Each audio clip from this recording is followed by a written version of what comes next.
morning, kiddos. I'm going to just do a little morning missive.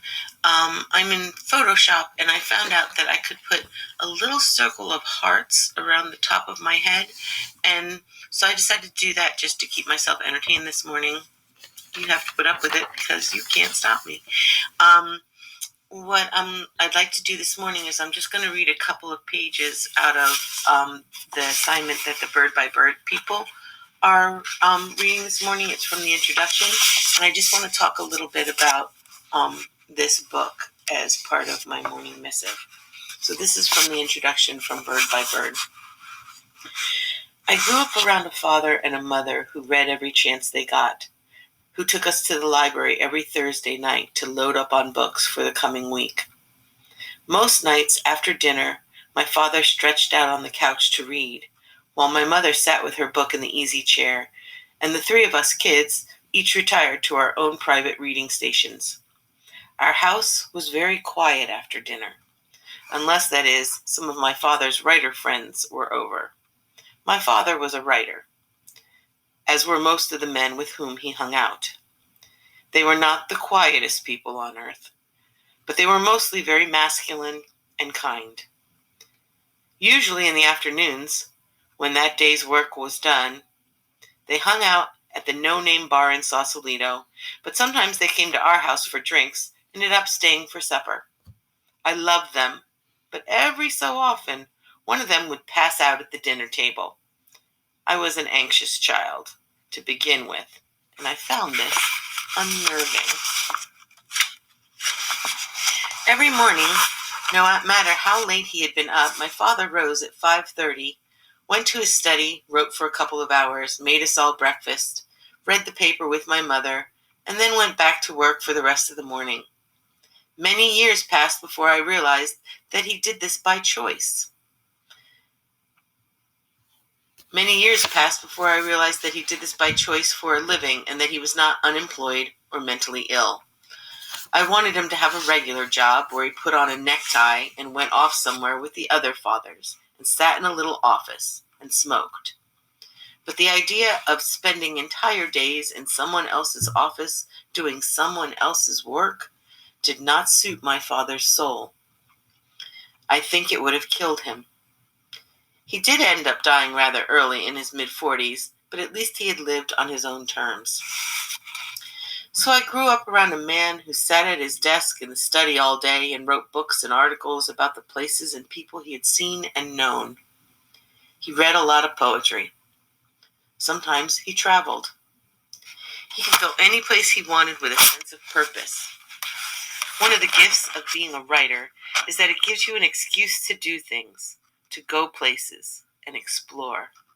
Another thing is that writing motivates you to look closely at life as it lurches by and tramps around.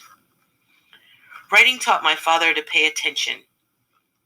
My father in turn taught other people to pay attention and then to write down their thoughts and observations.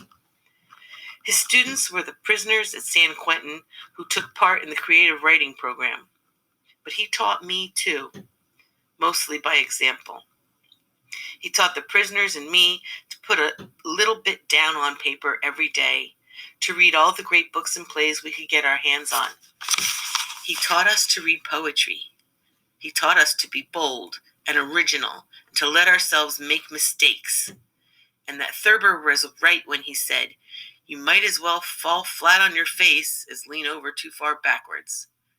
But while he helped the prisoners and me to discover that we had a lot of feelings and observations and memories and dreams, God knows opinions, we wanted to share, we all ended up just the tiniest bit resentful when we found the one fly in the ointment, that at some point we actually had to sit down and write. I believe writing was easier for me than for the prisoners because I was still a child. But I always found it hard. I started writing when I was 7 or 8. I was very shy and strange looking. Loved reading above everything else. Weighed about 40 pounds at the time. I was so tense that I walked around with my shoulders up to my ears like Richard Nixon. I saw a home movie once of a birthday party I went to in the first grade with all these cute little boys and girls playing together like puppies, and all of a sudden I scuttled across the screen like Prufrock's crab. I was very clearly the one who was going to grow up to be a serial killer or keep dozens and dozens of cats. Instead, I got funny. I got funny because boys, older boys I didn't even know, would ride by on their bicycles and taunt me about my weird looks.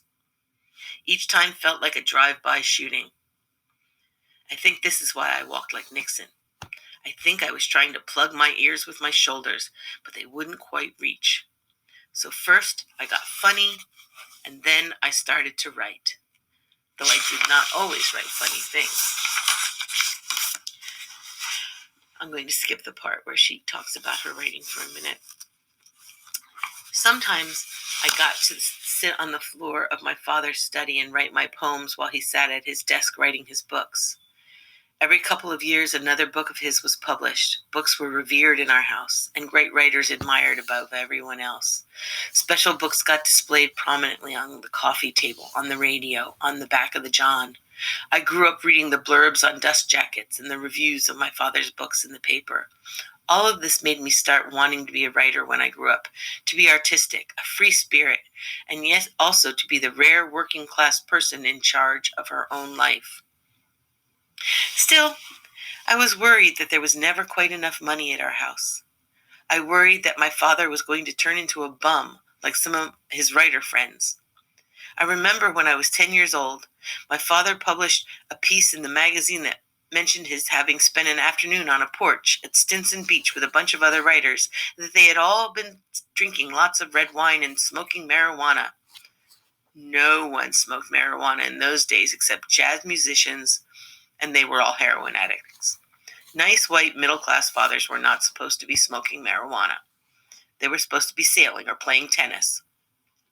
My friends' fathers, who were teachers and doctors and firefighters and lawyers, did not smoke marijuana.